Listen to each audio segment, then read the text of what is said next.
Fala aí, meus amigos, estou aqui com a mesma roupa de novo, entendeu? É uma coisa habitual, porque eu gravo sempre os vídeos no final de semana. Durante a semana é mais corrido, tem mais compromisso. A gente vai fazer vídeos dos compromissos de semana aí também. Mas hoje nós queremos falar sobre uma coisa que nos perguntaram aí no Instagram, pelo direct. E nos comentários aqui. Nos comentários do YouTube, desculpe. E o que aconteceu? Se você não segue a gente no Instagram, siga lá, canal Exportados. É muito legal ver o dia a dia de vocês lá. E a gente recebe muita coisa também legal por lá. A gente bota videozinho do dia a dia, coisinha de bebê, né? Isso mesmo. E aí você vai ficar mais inteirado com a gente. Bom, a gente vai falar sobre o que mesmo? Se é fácil ou difícil financiar. Se é fácil ou difícil financiar. Então eu financiei o carro aqui, né? Não foi fácil, né? Porque é complicado a gente explicar o tipo de fonte de renda, tudo isso para eles. Mas é possível, só que depende do valor. Quanto mais alto o valor, mais difícil fica. Questões importantes, tempo de conta, se você for fazer no banco. Tempo de conta, é bem importante isso. Né? Movimentação da sua conta também é muito importante isso, para eles terem uma ideia de quanto você ganha, o que você gasta, com o que você gasta, e etc. Se você tiver algum tipo de economia lá também, isso valoriza bastante. Porque o maior erro das pessoas quando tem que pegar um financiamento é o quê? A pessoa primeiro gasta o dinheiro que ela tem. E quando ela não tem, ela quer pegar um financiamento. Isso está errado, porque o banco entende que quando você não tem, você tem menos possibilidade de pagar a ele. Quando você tem, pode ser uma opção de escolha. Quando você não tem, não é uma escolha. E quando não é uma escolha, você não tem escolha de pagar ou não pagar. Se você não tem dinheiro, você não paga. Entendeu? É mais ou menos assim que funciona a ideia do banco. Para eu passar um pouquinho para vocês. Então, sempre que você pegar um financiamento, é melhor que você pegue quando você tiver dinheiro do que quando você não tiver dinheiro. Entendeu a situação? Entendeu ou não? Um exemplo, você tem o dinheiro para comprar à vista o carro, mas você não quer se desfazer desse dinheiro de uma vez. Então você vai, pede um financiamento, e assim você mantém o seu dinheiro e vai pagando de pouquinho em pouquinho, porque você pode ter um imprevisto, alguma coisa, vir um coronavírus da vida, entendeu? Aí qual é a coisa mais comum que acontece aqui quando você quer pegar um financiamento para imóvel, porque todo mundo quer saber sobre isso? Bom, você é estrangeiro, você já tem uma dificuldade aí no sistema, por quê?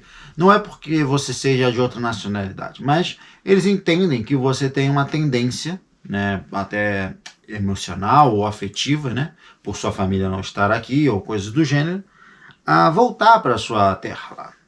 Então eles têm medo disso, porque é um financiamento de imóvel normalmente a longo prazo, tipo, mínimo que eu acho que as pessoas fazem normalmente são 5, 10 anos, isso em casos muito excepcionais, porque normalmente são 20, 30 anos. Então eles têm um medo de você acabar pegando no financiamento, ficar com a dívida e não ligar para a dívida, sabe? Você ir embora, ter sua vida em outro lugar, essa dívida não vai te afetar de alguma maneira. E você ficar com a dívida lá para sempre e o banco tomar isso aí como prejuízo. Então, esse é um dos fatores que às vezes impossibilita você ter um financiamento no banco, assim, você sendo estrangeiro. Né? Para coisas normais, né? Que você sendo estrangeiro, espanhol, o que seja, é a questão que aqui você tem muitas formas de emprego. Formas de emprego, eu digo, formas de contrato de trabalho. Eu ainda nem conheço todas, para você te dar uma ideia. Mas você tem um contrato parcial, que é tipo algumas horas. Você tem um contrato temporário, que é tipo assim, você trabalha lá, fixo, né? Mas você tem um contrato por 1 ano, ou por 6 meses, entendeu? E aí eles vão renovando esse contrato. Mas pode ser que eles não renovem. E aí, como é que faz? Você fica desempregado. E você tem o tal do contrato firro, que é o contrato sem tempo definido, e que se você for mandado embora, você recebe indenização mais ou menos similar à CLT que a gente tem aí no Brasil. Então, o que acontece? Esse contrato firro é normalmente uma das coisas que eles te pedem. Mesmo que no outro mês você acabe sendo mandado embora. Mas eles querem que você tenha esse contrato fixo aí, porque, vamos dizer assim, estatisticamente falando, é mais complicado do cara te mandar embora nesse sentido.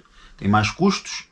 E então vai ser uma das últimas decisões da empresa. Só não vai te mandar embora se realmente não tiver jeito. Ou se você fizer alguma besteira muito grande.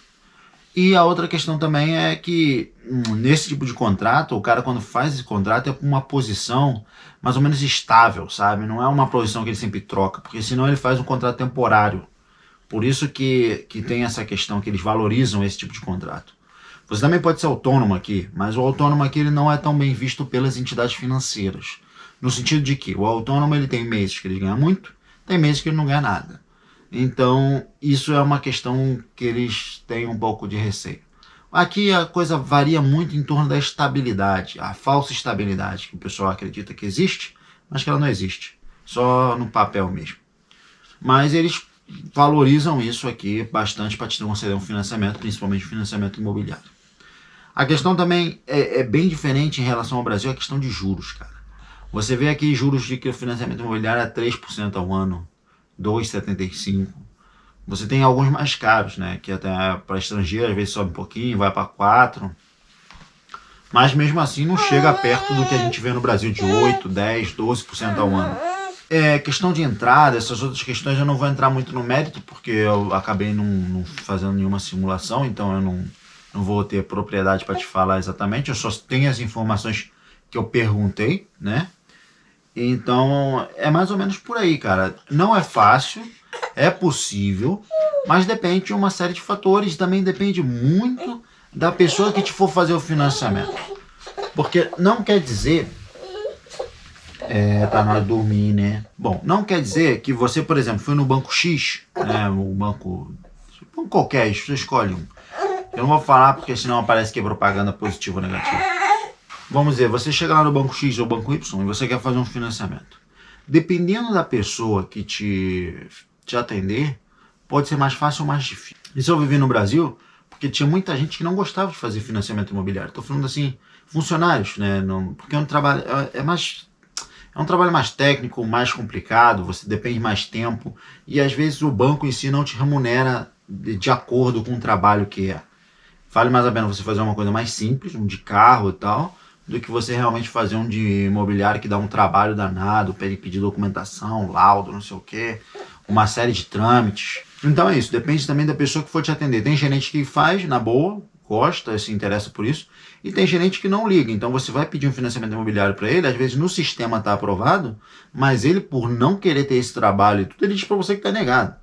Então não se assuste se você for em várias agências, ou se você falar com duas pessoas diferentes, e acabar em uma dizendo que não e outra dizendo que sim, entendeu? Não é impossível, mas também não é super fácil. Um ponto importante que eu esqueci.